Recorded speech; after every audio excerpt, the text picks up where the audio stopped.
Hello everyone and welcome back to the 3T Path channel. Welcome back to our Uddhava-gita course. Now we're starting a new chapter today. Krishna finished that last chapter. It was a very interesting chapter because Krishna was explaining how to go beyond good and evil, how to go beyond rules and regulations, and then take fully on to self-realization, to the spiritual path, to the path of yoga. But then, now that he's finished that, he kind of goes back and starts explaining to Uddhava. Now he's going to start explaining what happens when you're not on that level. So then you do have to worry about rules and regulations, especially concerning purity and impurity. What should you do? What should you not do?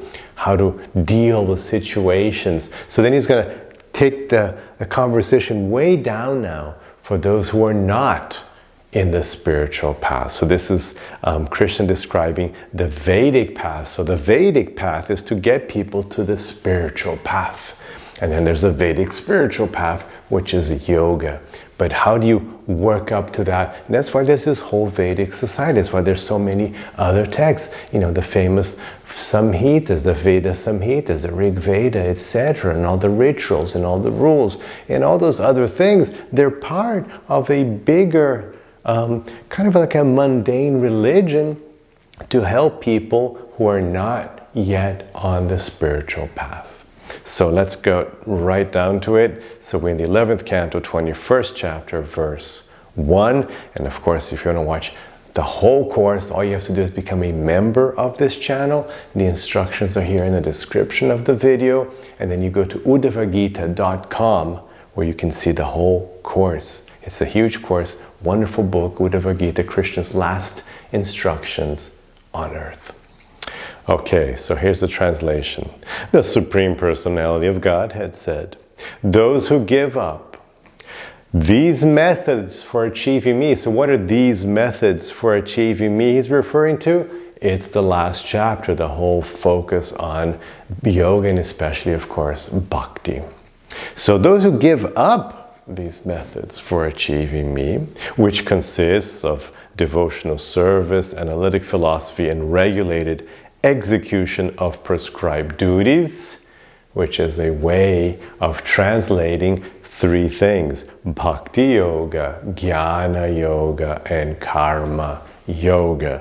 So bhakti, devotional service, devotion, bhakti yoga. Analytic philosophy, jnana yoga, and study, get this information, understand, contemplate, understand who you are, what the world is, if God exists. So that's jnana yoga. And then regulated execution of prescribed duties would be karma yoga, or just in general the path of dharma. So if you give up these three practices of yoga, which Krishna teaches in Bhagavad-gita and has been teaching here in the Uddhava-gita as well, and instead being moved by the material senses, cultivate insignificant sense gratification, certainly undergo the continual cycle of material existence. So a very strong declaration, and it's not unfair. You can't blame Krishna for it. He's saying, look, if you give up on the path of liberation, the path of yoga, then you will be stuck in the cycle of material existence. Right? It's fair enough, right? If you don't want to become liberated, well, guess what? You will stay, bound in the material world, eternally bound. Nitya bhada, eternally bound.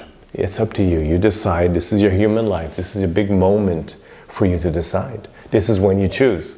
You don't choose when you're a little cat, a dog, a tree, or even a demigod. You choose now that you're a human being. This is your chance for choosing. They talk about 8,400,000 species of life. That's the figure we get from the Vishnu Purana. So 8,400,000 species of life, aliens and bugs and fish and birds and dinosaurs. So of all those, now you have a human life. And it is in this human life that you get this chance to take to the spiritual path. So make sure you don't miss the chance. So anyway, so he says, look, this is going to happen. So he's going to explain what's going to happen to those who are in the cycle of material existence. Purport. As clearly explained by Lord Krishna in the previous chapters, philosophical analysis and also the performance of prescribed duties are ultimately meant for achieving Krishna consciousness or pure love of God. Devotional service, bhakti, based on hearing and chanting the glories of the Lord, directly engages the conditioned soul in the Lord's loving service, and thus is the most efficient means of achieving the Lord. All three processes, however, share a common goal: Krishna consciousness. Now, the Lord describes those who, being completely absorbed in material sense gratification, do not adopt any authorized means to achieve the Lord's mercy. Currently, hundreds of millions of unfortunate human beings fit squarely into this category, as described here, perpetually suffer the bondage of material existence. Of course, they're being kind by saying hundreds of millions when it's really billions. Verse 2. Steadiness in one's position, one's own position, is declared to be actual piety, whereas deviation from one's position is considered impiety. In this way, the two are definitely ascertained. So now that you're stuck in the material world, the recommendation is make sure you remain in your own position. What does that mean? It doesn't sound so good these days when we talk about, social mobility, and we're talking about being able to do whatever you want. But what does that mean actually is that you stick to your dharma. So it doesn't mean that you stick to some imposition. So that did happen. So because the varnashrama system, and we had whole chapters on that. If you haven't seen it, you just have to go back. We had whole Krishna describing the varnashram in detail, very important. And so the varnashram system is not the caste system. It's very important to understand this. The caste system is defined by family name, by birth, which is not the system God created. No. Nowhere does it say that. The system Krishna created is defined by your own characteristics. So yes, we are all born with different characteristics. We all have our own inclinations, our strengths, and that's how you start defining your dharmas. And then your dharmas get defined as well by the things you start doing. So like, if you become a father, then okay, now you have to be a proper father. If you become an employee in a company, you have to be a good employee. If you become a political leader, you have to be a responsible, honest political leader. So the things you start choosing in life, the roles you take on, you have to do this nicely. You have neighbors, you have to be a good neighbor. You are you're an earthling. You're living planet Earth. You have to take care of Mother Bhumi properly because you're a resident of her. You're here by her grace. So we have to serve Bhu Lakshmi nicely. So as you take on roles in life, those become part of your dharma. So that's what it means. So sticking to your position here actually means just sticking to your dharma. So that's piety. And if you don't stick to your dharma, that's impiety. It's very simple. What's sin? What's not sin? What's pious? What's impious? Simple. Are you doing what you're supposed to do? Are you maintaining your responsibilities? Are you fulfilling your roles? Are you being the best version of yourself? It's quite simple. Okay. We can skip the purport here because we want to move along in this section. Because we're more interested in the spiritual life, aren't we? Not the mundane details, because you're all very smart and you can take the spiritual life very easily. So, verse 3. O sinless Uddhava, in order to understand what is proper in life, one must evaluate a given object within its particular category. Thus, in analyzing dharma, one must consider purity and impurity. Similarly, in one's ordinary dealings, one must distinguish between good and bad. And to ensure one's physical survival, one must recognize that which is auspicious and inauspicious. So he's just saying, look, this is just a practical thing. You have to understand what's, good or bad, what you should do, what you shouldn't do. So now we're in the realm of duality. Because Krishna had gone beyond duality. He was talking about spirituality. He said, no, you should worry about good and evil, rules and regulations. But now he's like, okay, but now, if you're going to, deal with the material world, there is duality. There is good and bad. There is the right thing to do, the wrong thing to do. So you have to think about that.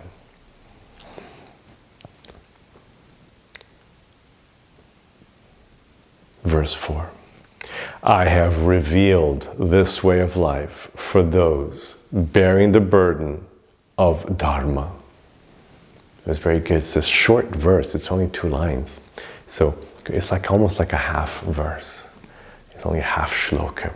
So Krishna says, the dharma dhuran, the burden of dharma. So those who are bearing, and that's an interesting phrase in itself, bearing the burden of dharma. Yeah. So it's a burden in the sense that, there's so many, it is a burden, right? I mean, living is a burden. Everybody, I'm sure your life is a burden. I know mine is, there's all these, you have to, oh my gosh, there's taxes and taking care of children and the house and fixing things and then your car and, and then there's so many things to do all the time and your body requires so much maintenance and, finances, and you have to do business and work. It's just like it's a burden. So there is a burden on dealing with our dharmas. We do our dharmas as an offering to Krishna because, we're here, we have to do it. But actually what we really want is just to love Krishna, to be in pure love, in play, like the residents of the eternal abode are just playing with Krishna, or just having a wonderful time. But we're here in the burden of dharma, but we can make it beautiful by connecting it to Krishna. So it seems like there's a lot of rules and regulations in that regard, but it's just to keep you in the path.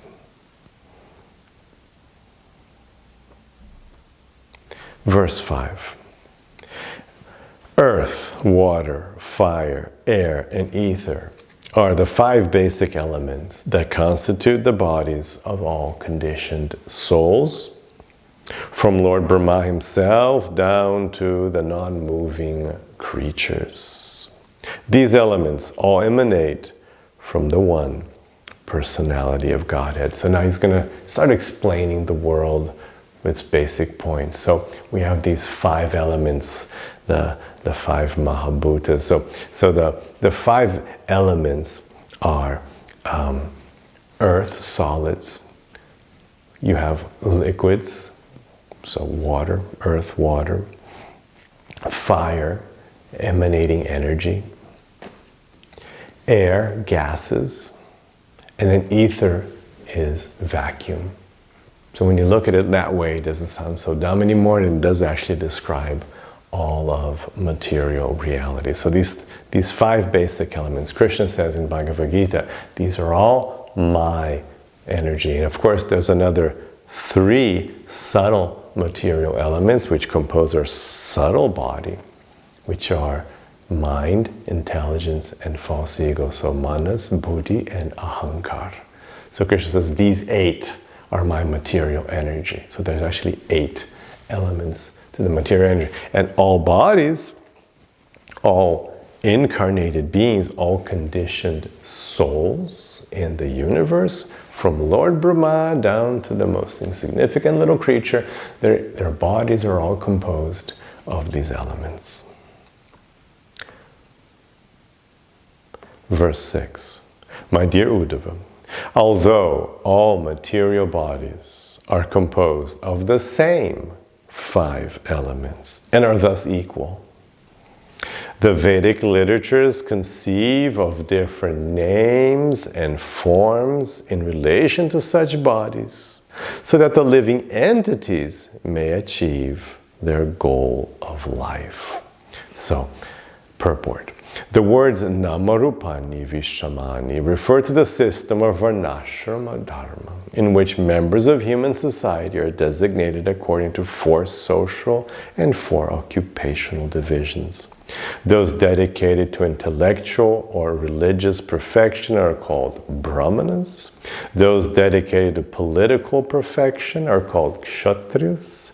Those dedicated to financial perfection are called Vaishyas. And those dedicated to eating, sleeping, sex, and honest work are called Shudras. Such propensities arise from the 3 modes of material nature, Sattva, Rajas, and Tamas. Because the pure soul is not materially intellectual, ambitious for power, enterprising, or servile. Rather, the pure soul is always absorbed in loving devotion to the Supreme Lord. If the various propensities of a conditioned soul are not engaged in the Varnashrama system, they will certainly be misused. So in other words, either you take your qualities and your propensities and you use it for Dharma as an offering to Krishna, or you're going to do something wrong with it. You're going to misuse your powers, as we see people doing. So they misuse their intelligence, they misuse their political power, they misuse their financial power, they misuse their beauty, people misuse their strength, and then they commit sin, adharma. They act outside of Dharma. And thus they create problems for others, and thus, because of the law of karma, they get that all back to them and they create problems for themselves. So that's why we have these rules and regulations, so we can direct our energy in a positive, constructive manner, which will give us less suffering, will make us feel better while we're doing it, and give us a better result as well. Verse 7. O saintly Uddhava, in order to restrict materialistic activities, I have established that which is proper and improper among all material things, including time, space, and all physical objects. So Krishna says, look, I've created these yamas and niyamas, I've created these rules to help people guide themselves and avoid getting in trouble.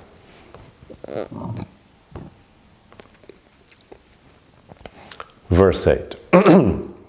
Among places, those bereft of the spotted antelope, those devoid of devotion to Brahmanas, those possessing spotted antelopes but bereft of respectable men, provinces like Kikata, and places where cleanliness and purificatory rites are neglected, where meat eaters are prominent, or where the earth is barren, are all considered to be contaminated lands. So it looks like we've basically failed right on the first verse. We're all already living in a contaminated land. All of us, pretty much. If you're not, let me know where you're living so I can go there. So pretty much we've all, the spotted antelope, poor thing, is probably dead now. It's probably been extinct. Never mind the spotted antelope. But devotion to Brahmanas, yeah, sometimes you still get that in some places in India, I guess. But a place, even if you have spotted antelopes, but there's no respectable men, provinces like Kikata, and places where cleanliness and purificatory rites are neglected. So that's pretty much most places lack cleanliness and purificatory rites. People aren't too concerned about that, but again, in India, there's still some people still do it. Not much though. And then we really get in trouble with this one, where meat eaters are prominent. Oof, that's a lot, right? Certainly everywhere I've lived. Or where the earth is barren. So such places are called contaminated lands.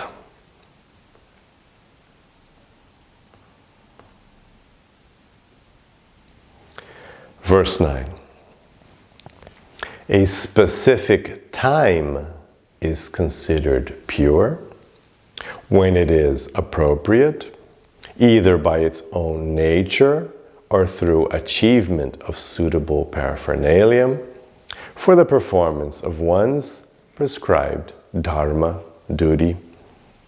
That time which impedes the performance of one's duty is considered impure. So that's an interesting point, right? When you have your dharma to perform, you have your dharma to perform at the right time. So you can't do your dharma at the wrong time. So, you want to say, feed your child, that's a good dharma, but if you try to feed your child at 2 a.m., that's an inappropriate time, for example. So that's not an appropriate time because your child should be sleeping then.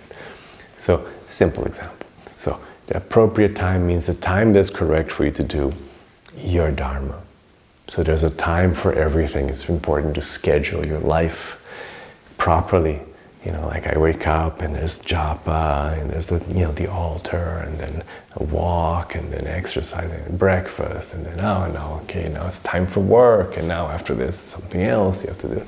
So you have to schedule, you have to have appropriate times. Make sure that you're choosing your activities at the appropriate time. And one thing people get super wrong today is doing entertainment, watching stuff, or just scrolling on their phone endlessly when they should be sleeping, agitating their minds when they should be sleeping. So, appropriate time, sure, it's fine, you want to check out the news, it's okay, but there's appropriate time for that, and there's a time for sleep, so you have to regulate your life. Is very important. It makes a wonderful difference in your life if you add this sattvic component of having a regulated life. So you actually wake up and you sleep at the right times, and you do exercise on the days and at the times you plan to do them regularly, and you eat at the same regular times. This helps your body a lot. So everything you're in, your work and everything is nicely scheduled. It's very important. So Krishna discussed impure places and now impure times. Verse 10. An object's purity or impurity is established by application of another object, by words, by rituals, by the effects of time, or according to relative magnitude. So I'll read the purport to make it clear. Cloth is applied by application of, is purified by application of clean water and contaminated by application of urine. The words of a saintly brahmana are pure, but the sound vibration of a materialistic person is contaminated by lust and envy. A saintly devotee explains actual purity to others, whereas a non-devotee makes false propaganda that leads innocent people to commit polluted, sinful activities. Pure rituals are those meant for the satisfaction of the Lord, while materialistic ceremonies are those that lead their followers into materialistic and demonic activities. The word samskarena also indicates that the purity or impurity of a particular object is ascertained according to the regulations of ritualistic performances. For example, a flower to be offered to the deity, as you can see here, I do every day, must be purified with water. So we get the flower and you have to sprinkle water on it before you offer it in your altar. Flowers or food cannot be offered to the deity, however, if they have been contaminated by being smelled or tasted before their offering. So that's an important point. When you're offering your food, making it prasad, which is like the 3 T's, one of the T's is prasad. So to eat prasad, you have to offer your food first to Krishna. But that means you don't taste it before. You can't taste it and then offer to Krishna, because then it was offered first to you. It's no longer offered first to Krishna. To be offered first to Krishna, nobody can taste it. So you offer first to Krishna. Same thing with a flower or incense. You have to first offer it to Krishna. So then it's still pure. If somebody else has consumed it, it is now no longer pure. And you cannot offer it.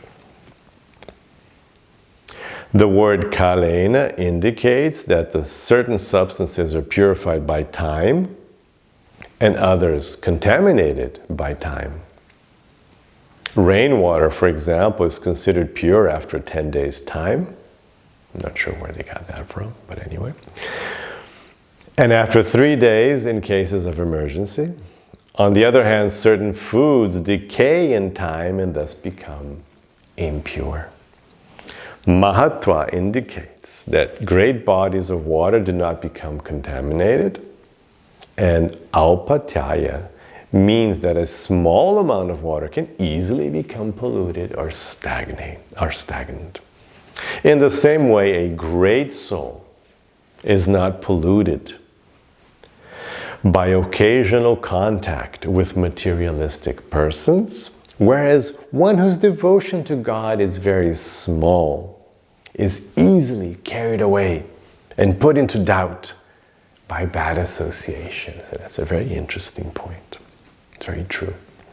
In terms of combination with other substances, and in terms of speech, ritual, time, and magnitude, the purity and impurity of all objects can be ascertained. Sri Vishwanath Chakravarti Thakur remarks that impure or decayed food is certainly forbidden for normal persons, but is permissible for those who have no other means of subsistence. Okay, so let's stop here for now. It's an interesting verse, right? It's gets you some ideas. At least you get some of the basic concepts, like not smelling or tasting stuff before offering to Krishna, and the importance of purity and impurity, doing things at the right time. A couple of important concepts we can apply to our lives. So I hope you're enjoying that. Have the rest of your day with lots of peace and lots of love.